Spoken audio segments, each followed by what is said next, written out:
सभी? I hope आप लोग बहुत ही अच्छे होंगे। ये हमारी जो वीडियो रहने वाली है पीडियाट्रिक की रहने वाली है, मतलब चाइल्ड हेल्थ नर्सिंग की जितने भी हम कह सकते हैं जितने थोड़ा टफेस्ट क्वेश्चन हैं उनको मैंने यहाँ पे जोड़ने की कोशिश की है, क्योंकि आप लोग जितने भी इजी क्वेश्चन हैं वो सब आप लोग इधर उधर देख ही रहे हैं। तो यहाँ पे जितने भी क्वेश्चन हैं वो अच्छे लेवल के क्वेश्चन हैं, ये हम कह सकते हैं, और ये सब प्रतियोगी परीक्षाओं में आए हुए हैं।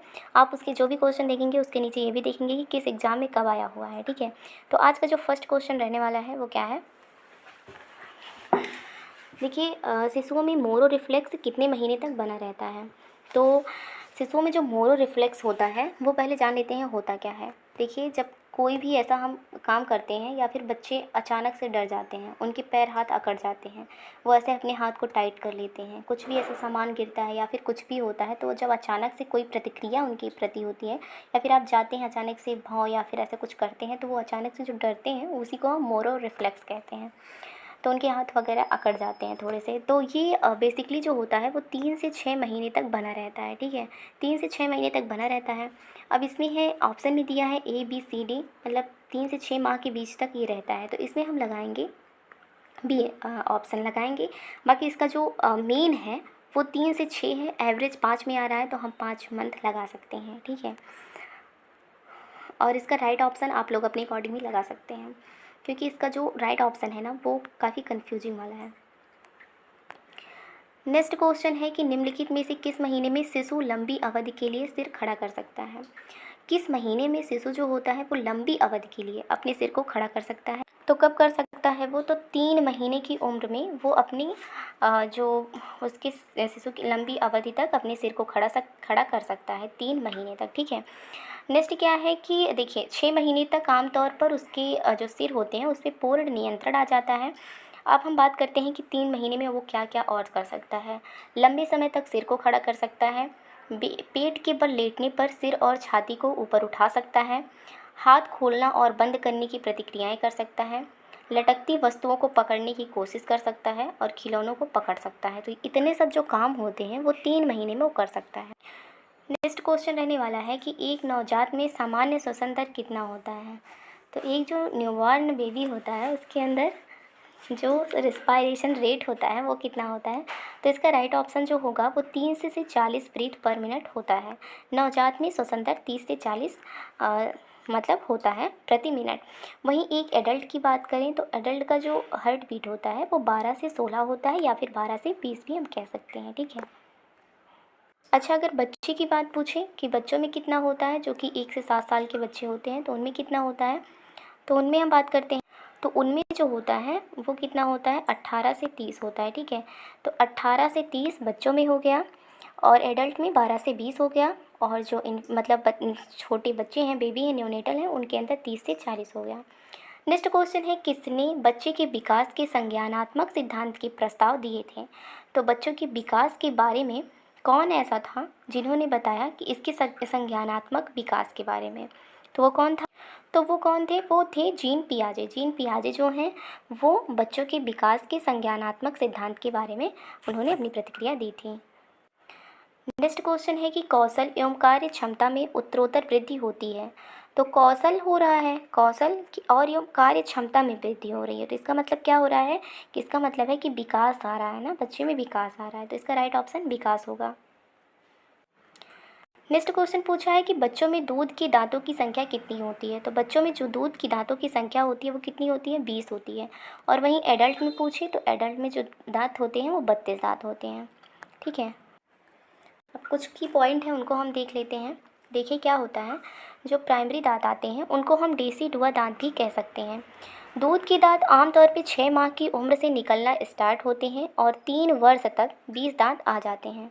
बाद में इन दांतों को अस्थायी दांत द्वारा प्रतिस्थापित किया जाता है, मतलब दांत फिर टूटने लगते हैं और उसके बाद उसकी जगह पे नए नए दांत निकलने लगते हैं जो कि एक अस्थायी दांत होते हैं।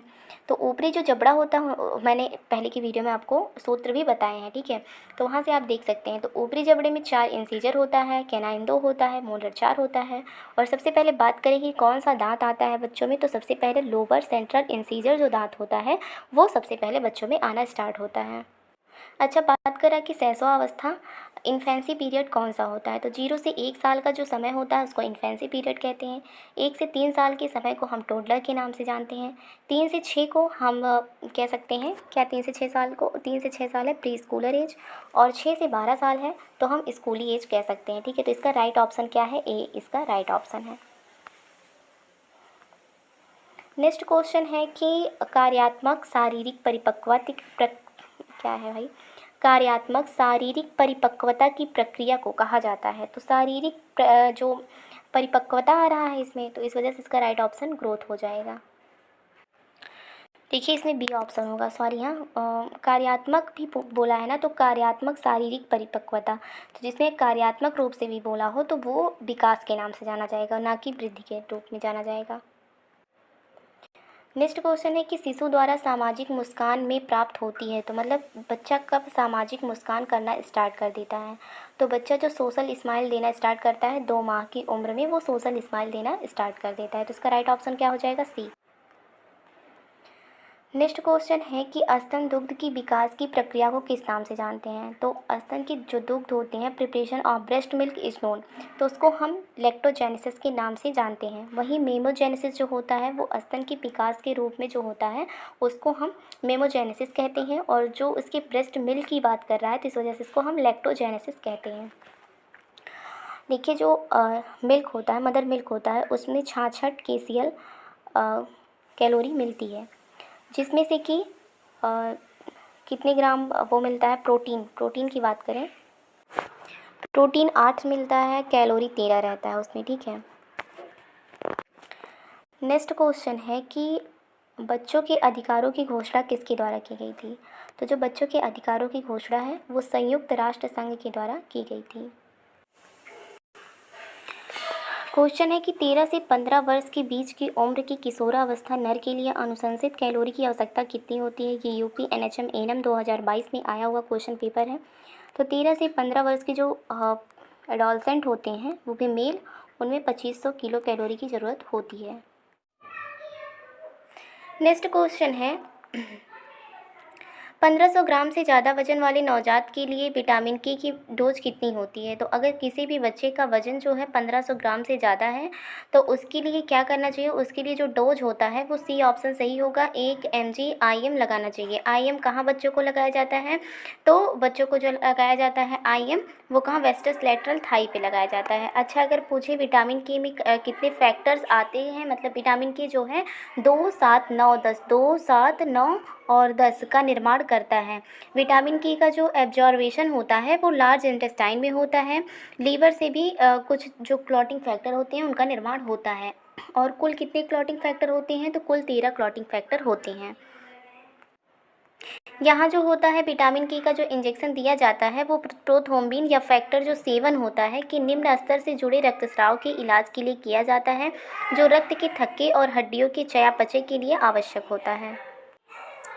नेक्स्ट क्वेश्चन है कि निम्नलिखित में से को छोड़कर सभी गंभीर निर्जलीकरण के संकेत हैं, मतलब कि कौन सा ऐसा है जो कि गंभीर निर्जलीकरण का संकेत नहीं देता, बाकी जितने भी इसमें ऑप्शन है सारे क्या हैं कि गंभीर निर्जलीकरण के संदेश हैं।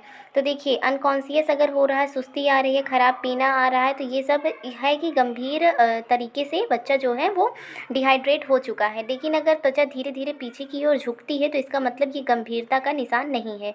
ओरल डिहाइड्रेशन सोल्यूशन जो होता है वो अगर किसी भी बच्चे में निर्जलीकरण हुआ है तो ORS का घोल हम देते हैं उसको, और जो ORS का घोल होता है वो 24 घंटे के अंदर यूज करना होता है। 1 लीटर पानी में 1 पैकेट को घोलते हैं। अगर इसमें बात करें कि सोडियम क्लोराइड कितना होता है, तो सोडियम क्लोराइड जो होता है वो तो 2.5 होता है, पोटेशियम क्लोराइड 1.9 होता है, और जो है 75 मोल इसमें सोडियम क्लोराइड का होता है। जो सोडियम होता है, सोडियम की बात करें, जो इलेक्ट्रोलाइट जो होता है, अगर मोल में बात करें, देखिए इसको अच्छे तरीके से पहले जान लेते हैं। जो सोडियम होता है, सोडियम एक सेकेंड, सोडियम जो होता है वो 75 होता है अगर मोल प्रति लीटर की बात करें। वहीं पोटेशियम की बात करें तो पोटेशियम जो होता है वो 20 होता है। क्लोराइड की बात करें तो वो कितना होता है, वो 65 होता है। और ट्राई सोडियम साइट्रेट की बात करें तो वो 10 होता है। वहीं ग्लूकोज की बात करें तो ग्लूकोज जो होता है 75 होता है, मतलब ग्लूकोज और सोडियम 75 होते हैं। और वहीं पोटेशियम 20 होता है, क्लोराइड 65 होता है, ट्राई सोडियम जो होता है वो 10 होता है। और जो होता है सोडियम क्लोराइड कितना होता है, तो सोडियम क्लोराइड 2.6 ग्राम होता है। पोटेशियम कितना होता है, पोटेशियम क्लोराइड जो होता है वो 1.5 है, जो भी मैंने बोला 2.9 जो होता है वो ट्राई सोडियम साइट्रेट डिहाइड्रेट का होता है। मेरे मुँह से जल्दी में निकल गया कि पोटेशियम क्लोराइड का होता है, लेकिन ट्राई सोडियम साइट्रेट जो होता है वो 2.9 ग्राम होता है। ग्लूकोज एनहाइड्रस जो होता है वो 13.50 ग्राम होता है। तो टोटल इसमें जो कंटेंट होते हैं वो 21 ग्राम के होते हैं। क्वेश्चन है कि एल्बेंडाजोल की दवाई जो होती है वो कितने उम्र के बाद दी जाती है। तो एल्बेंडाजोल की जो दवाई होती है वो 1 साल के बाद दी जाती है। देखो, 1 से 2 साल के बच्चे को एल्बेंडाजोल की जो गोली होती है वो आधी गोली खिलानी चाहिए, जबकि 2 साल से 19 साल तक के जो बच्चे होते हैं उनको एल्बेंडाजोल की पूरी टेबलेट खिलानी चाहिए। नेक्स्ट क्वेश्चन है, दूध निष्कासन रिफ्लेक्स को कहा जाता है। तो दूध निष्कासन रिफ्लेक्स को क्या कहा जाता है, उसको हम ऑक्सीटोसिन रिफ्लेक्स के नाम से जानते हैं और ये DSSB के एग्जाम में आ चुका है। डिटेल में जान लेते हैं कि ऑक्सीटोसिन हार्मोन उत्पादन के दौरान शरीर से दूध को बाहर निकालता है। इसे लेट डाउन रिफ्लेक्स या मिल्क इजेक्शन रिफ्लेक्स के नाम से जाना जाता है। तो ठीक है, तो लेट डाउन रिफ्लेक्स या मिल्क इजेक्शन रिफ्लेक्स अगर पूछे तो भी उसमें भी ऑक्सीटोसिन ही होगा। जब बच्चा दूध पीता है तो निप्पल एरियोलर कॉम्प्लेक्स को उत्तेजित करता है, जो ऑक्सीटोसिन को छोड़ने के लिए हाइपोथैलेमस को संकेत भेजता है। ऑक्सीटोसिन पिट्यूटरी ग्रंथि से मायोएपिथेलियम कोशिकाओं को सिकुड़ने के लिए उत्तेजित करता है, जो मिल्क को बाहर निकालने में मदद करता है। नेक्स्ट क्वेश्चन है कि रोड टू हेल्थ, जो रोड टू हेल्थ कार्ड को डिज़ाइन किसने किया था। तो रोड टू हेल्थ को डिज़ाइन कौन किया था, डेविड मार्ले ने किया था। नेक्स्ट क्वेश्चन क्या रहने वाला है कि 1 चम्मच जो औषधि होती है वो किसके बराबर होता है। तो 1 चम्मच जो औषधि होती है, 1 चम्मच 1 मेडिसिन टी स्पून की बात किया ना। अच्छा, ये ध्यान रखिएगा, टी स्पून कह रहा है कि टेबल स्पून कह रहा है। तो टी स्पून की बात कर रहा है तो 5 ml के बराबर होता है। डिटेल्स में जान लेते हैं। देखिए, जो 1 टी स्पून होता है वो 5 ml के बराबर होता है। यहीं 1 ml जो होता है वो 15 ड्रॉप के बराबर होता है। 1 आउंस की बात करें तो 30 ml के बराबर होता है। वहीं 1 टेबल स्पून की अगर बात करें तो वो 15 ml के बराबर होता है। नेक्स्ट क्वेश्चन है कि डायरिया, डेमेंशिया और डर्मेटाइटिस निम्नलिखित में से किस रोग की अभिव्यक्ति करते हैं। तो डायरिया, डेमेंशिया, डर्मेटाइटिस, जिसको हम D3 रोग के नाम से भी जानते हैं, तो ये पेलाग्रा जब हो जाता है तो उसमें ये डायरिया, डेमेंशिया और डर्मेटाइटिस के नाम से हम जानते हैं, और ये विटामिन B3 की कमी की वजह से होता है। जो पेलाग्रा होता है ये भी 2 प्रकार का होता है। जो प्राथमिक होता है वो आहार में नियासिन की कमी के कारण होता है, जिसको हम B3 कहते हैं। द्वितीय जो पेलाग्रा होता है उसमें आहार में नियासिन का उपयोग करने की दुर्बल क्षमता के कारण होता है, मतलब अगर कम कोई यूज कर रहा है तो उसकी वजह से होता है। नेक्स्ट क्वेश्चन है कि निम्न में से कौन सा आम तौर पर बच्चों के लिए फ्लोराइड की खुराक उपलब्ध कराने में कार्यरत है। तो कौन सा ऐसा है जो कि बच्चों में फ्लोराइड की खुराक उपलब्ध कराने में कार्यरत होता है। तो इसका राइट ऑप्शन हो जाएगा मिल्क फ्लोराइडेशन। मिल्क फ्लोराइडेशन जो होता है, अगर मिल्क को आप मतलब बच्चे को उपलब्ध हो रहा है तो वो जो फ्लोराइड की कमी है उसको पूरा कर सकता है। नेक्स्ट क्वेश्चन है कि एक 4 साल का बच्चा जिसका परिवार एक सख्त शाकाहारी आहार लेता है, इसमें निम्न में से कौन सा विटामिन की कमी होने की संभावना है। तो इसमें जो है विटामिन B12 की कमी हो सकती है, क्योंकि B12 में डेयरी प्रोडक्ट नहीं आते हैं। जो विटामिन B12 है इसमें अगर कोई व्यक्ति शाकाहारी है तो उसमें जैसे कि वेजिटेबल वगैरह नहीं आता है। B12 के जो सोर्सेज होती हैं वो मांस, मछली, यही सब होता है। तो इस वजह से अगर कोई व्यक्ति शाकाहारी है तो उस बच्चे में विटामिन B12 की कमी हो जाएगी। विटामिन B12 को हम साइनाकोबालिन के नाम से जानते हैं, और इसकी वजह से एनीमिया भी होता है जो प्रेग्नेंट वुमेन में। और विटामिन B12 में कोबाल्ट भी पाया जाता है। ठीक है, नेक्स्ट क्वेश्चन है कि 4 से 9 वर्ष की आयु के बच्चों के लिए प्रोटीन की अनुशंसित मात्रा कितनी होती है। तो 4 से 9 वर्ष की आयु के बच्चों की बात कर रहा है तो इसमें जो प्रोटीन होता है, प्रोटीन की जो आवश्यकता होती है वो 19 ग्राम होती है। वहीं अगर नॉर्मल बात करें कि एक जो लैक्टेटिव मदर है उसे कितनी ज़रूरत होती है, तो उसे 65 होती है। प्रेग्नेंट होती है तो उसको 55 की ज़रूरत होती है। और वहीं अगर जो महिला रहती है वो मतलब नॉर्मली ऐसे रहती है, एडल्ट है, तो उसको 40 से 50 के बीच में उसको ज़रूरत होती है प्रोटीन की।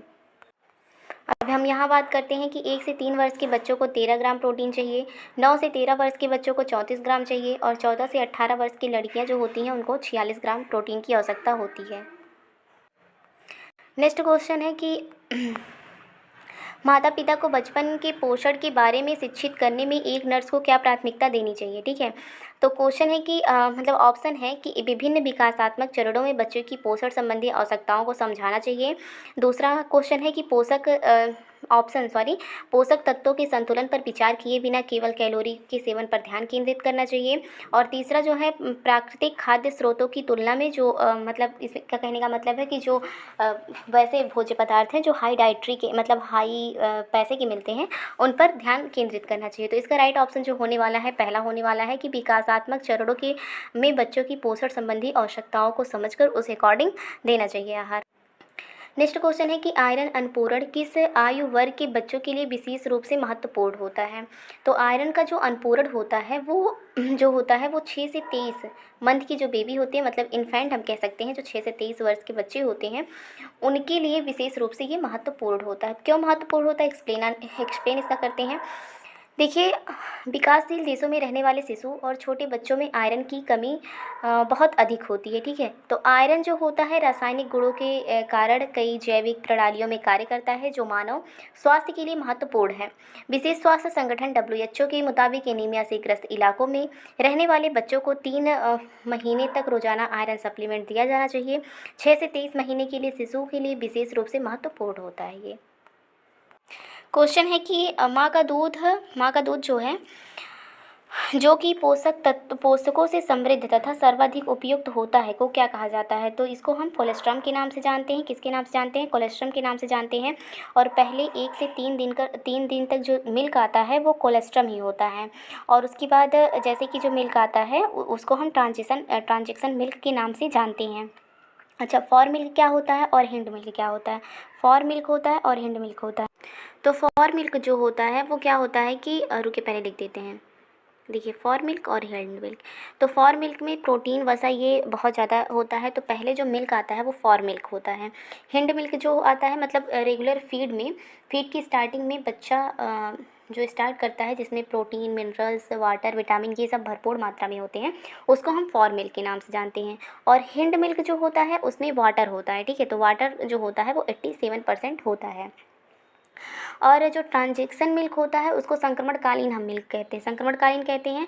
और ये इसकी ड्यूरेशन जो होती है वो 4 से 14 दिन तक जो मिल्क आता है उसको ट्रांजेक्शन मिल्क के नाम से जानते हैं। अगर ये भी पूछे कोलेस्ट्रम के बाद जो मिल्क आता है उसको क्या कहते हैं, तो उसको हम ट्रांजेक्शन मिल्क के नाम से भी जानते हैं।